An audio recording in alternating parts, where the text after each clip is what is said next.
Hi guys, my name is Crystal and welcome to my YouTube channel. If you like my videos, please smash that like button. Please do subscribe. I've just come back from taking my dog Max out for a walk and I wasn't scared. I'm a female living by myself and there was a load of noise up by the Rochester railway station and the shops. It sounded like a load of loonies were fucking off their head on drugs. Well, at least they've got something to laugh about. They're happy. Well, that's good, isn't it? So we're going on to the second part of my alleged rape, which happened in 2008, in about October. And where did I get to? Yes. Lorraine was the female police officer. Peter Bell was the male Asian police officer, and they drove me to the Dartmouth Valley Hospital in Dartford. I was told not to eat or drink anything.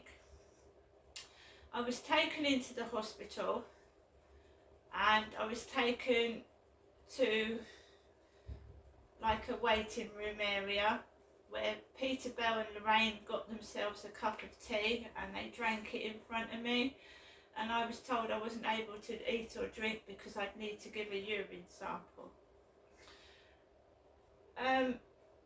About 10 minutes later, a female physician appeared in a white coat, woman, and she called me and the police officers into a room.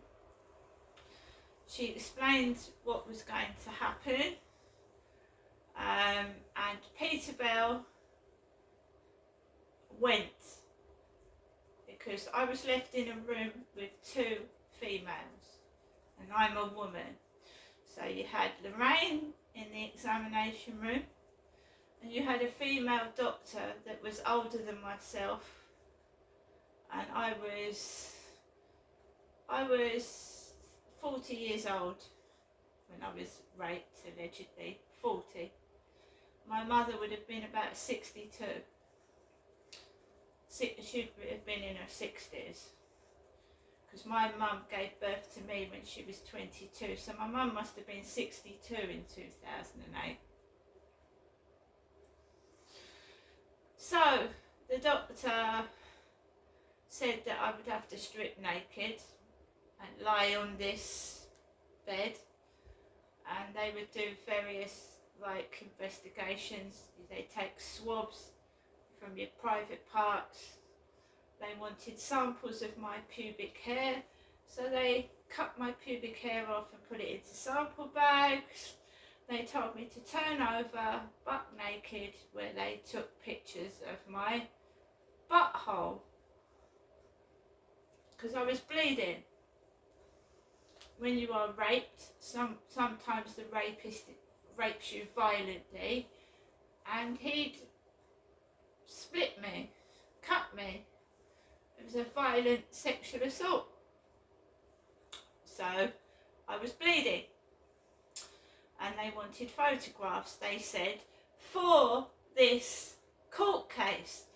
That never happened. So I was put through all this humiliation for no reason.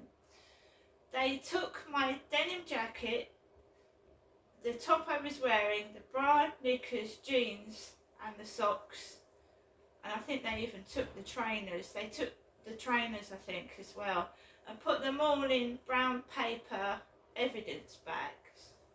I never got the clothes back, They must have burnt them, or they got rid of the evidence, didn't they? That was the whole point of it. Were they real police? Were they? Because those evidence bags were probably burnt, and by giving them all my clothes, all the evidence was destroyed. I was given some tablets, right? When I came from Gloucestershire to Chatham, my mother had a distinctive breathing problem. She was rasping for air. She still does now. When she talks on the phone, she rasps for air, my mum. It's obviously a reaction to the medication she's taking. That's what I think it is. So what had happened to me in Gloucestershire, I began to have breathing difficulty. They were trying to turn me into my mother. That's what I believe. So that my dad could sexually abuse me and pretend that I was his wife. I believe that's what they were doing. So I was given these what I called horse tablets, and way back in one of my Facebooks going right back to 2008, I took a picture of this bottle of what I called horse tablets, and anyone that had any difficulty breathing would have found a tablet that size very difficult to swallow. They might have even choked to death on it if left alone with breathing difficulty. Now I'm sensible and I'm not stupid. I didn't fucking swallow one of those tablets. Apparently, they gave me those tablets to stop me getting AIDS. That's what I was told. I didn't take one of them because I don't fucking trust people. I don't.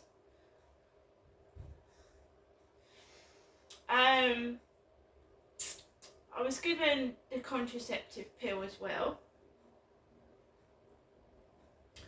And obviously they'd taken samples, they'd taken the clothing. They said that was going to go off for forensics, and they was going to get back to me about a possible date for a court case. But all they'd done was get all the evidence and throw it away. That's what I believe. I didn't hear anything for ages, and they told me there was no CCTV footage of the alleged rapist running off towards Gunwharf, Chatham, that I wasn't allowed to have compensation because there wasn't any proof of anything. And that was that, really. Nothing came of all that humiliation, all that having to strip off buck naked in front of two women prodding and poking me in this room. And Peter Bell, when I was back fully dressed, he got a bottle of Flash liquid and he cleaned the floor. A police officer cleaned the floor with Flash liquid, a mop in Flash liquid. Have you ever known a police officer actually clean a floor with a mop and bucket? I thought he was a high up police officer because he wasn't wearing any uniform. So they drove me to a hotel, Pearson Hotel I think it was called, or it was near Pearson Solicitors. And remember that my mum had continually gone on about Ben, her Asian mental health nurse.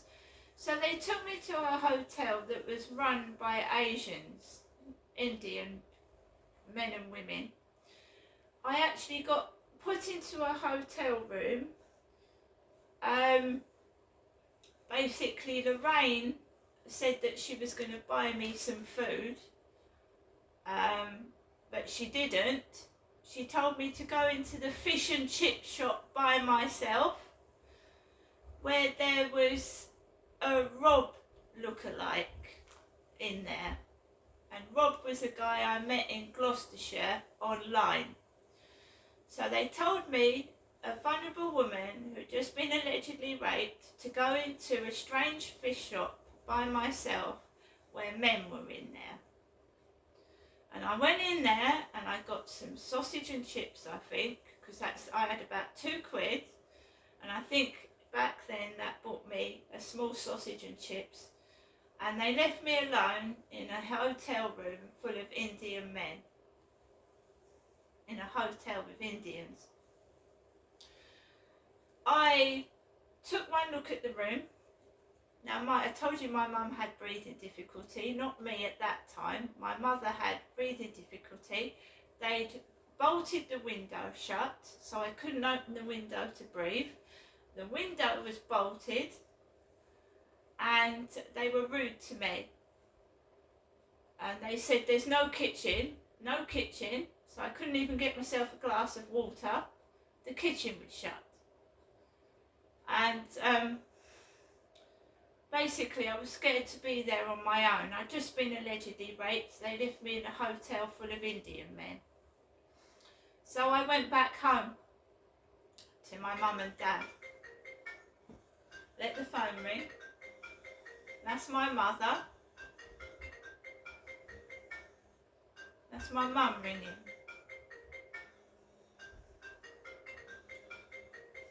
I'm not going to answer it. So where was I? Yeah, so I couldn't stay in that hotel.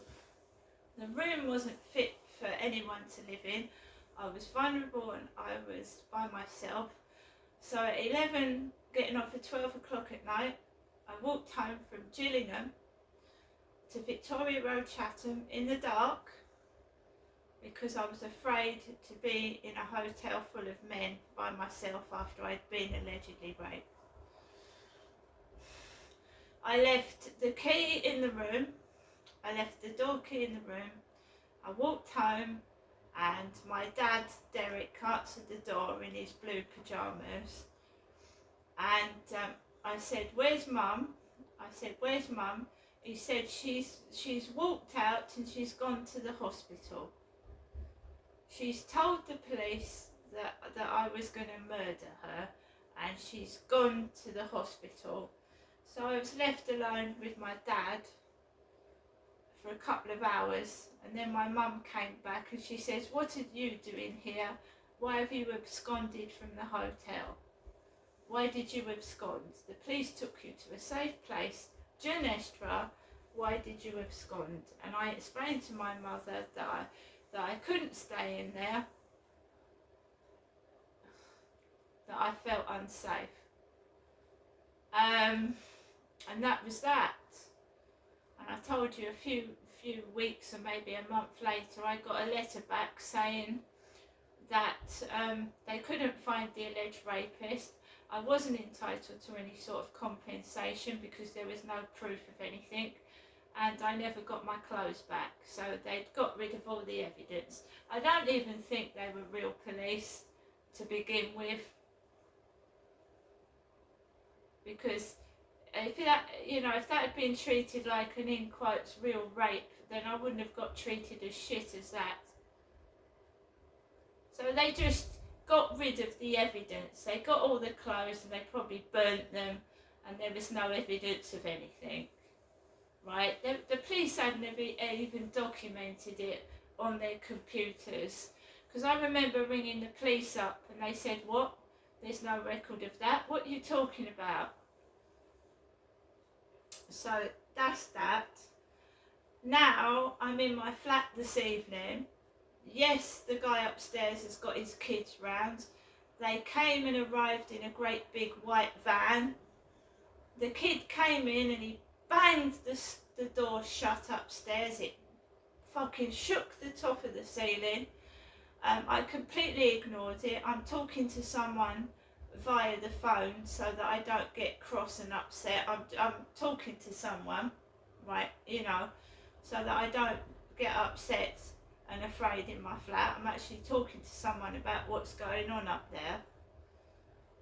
My mum rings the phone and obviously it starts them off. She'll laugh and say she's going to bed, and I'll be, on some occasions I've been awake all night. Not now so much, but in 2020 and 2021, that they would make so much noise all through the night. So she rings the phone, and I'll say to her, she'll say, "Well, I'm just off to bed, and there's a raucous upstairs." So I believe it's all put on, it's staged. I'm not taking any notice of it anymore. I mean, I'm just going to completely ignore it, carry on with my evening. I'm going to make myself a cup of hot chocolate and ignore any noise. Right? Nothing to do with me. I don't get myself involved in it. I've got my own life to live and I've got my own problems. I'm not involving myself in other people's. I know who I am. I know what gender I am. I don't drive a car. I've never driven a car.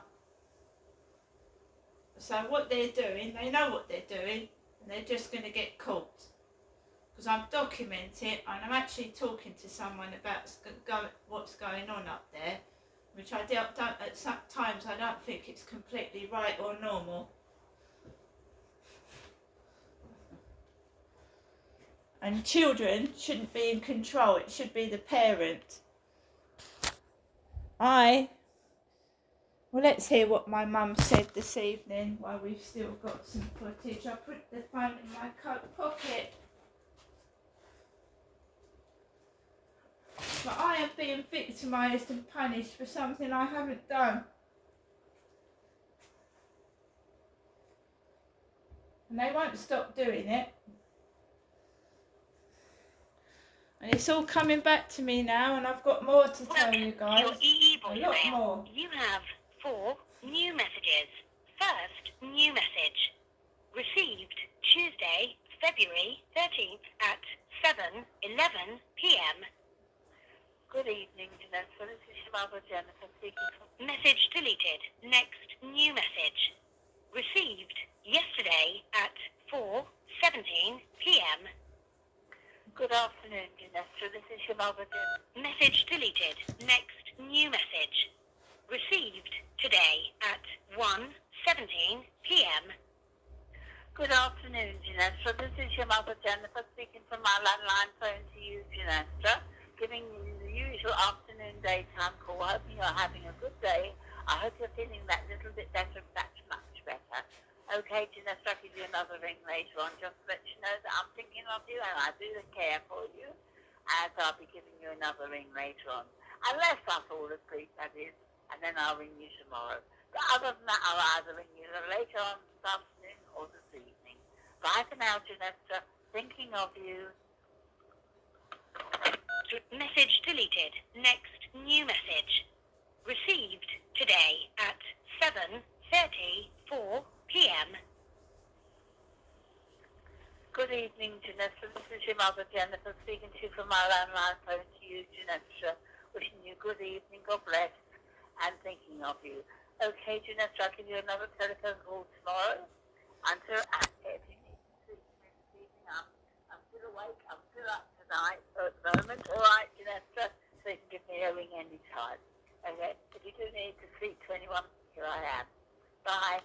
Take care. Message deleted. So there you go again. Big thump on the ceiling. I get a pain here. Thump right where the phone was, above my head. She's there if I need anyone to talk to. Well, why would I actually need anyone to talk to? Thump right over my head while I was listening to that answer phone message. Big thud. It's awful. It's put on. You don't just... Do you walk across the ceiling? Who walks across the floor and goes... It's being done on purpose.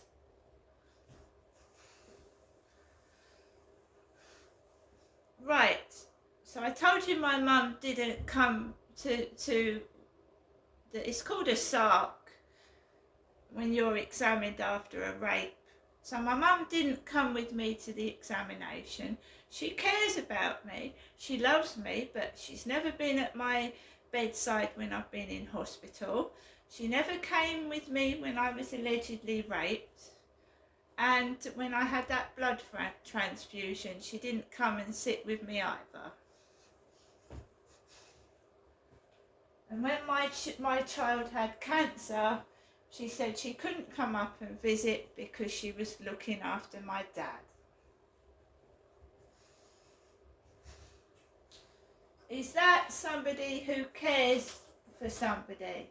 Is it? I don't think so. And I told you she's going off to bed and on the ceiling. Now either someone's listening to the conversation or it's put on.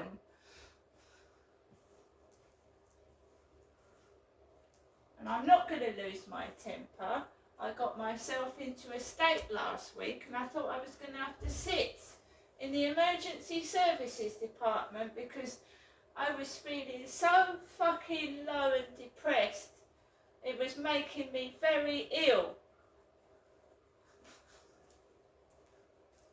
And I will continue to do my own therapy. So that is the alleged rape. We're going to go on year by year where my dad took me, all the holiday camps he took me to, including All Hallows, and my mother didn't come. And all this Jennifer Ginestra business. You're not Jennifer, are you, Ginestra? And no, it wasn't my mother that was allegedly raped either. I'm going to try and have a peaceful weekend, right? Anyone who wants to try and spoil it, remember karma, Karma. I'm not going to get cross. I'm not going to lose my temper, but what goes around comes around. See you later.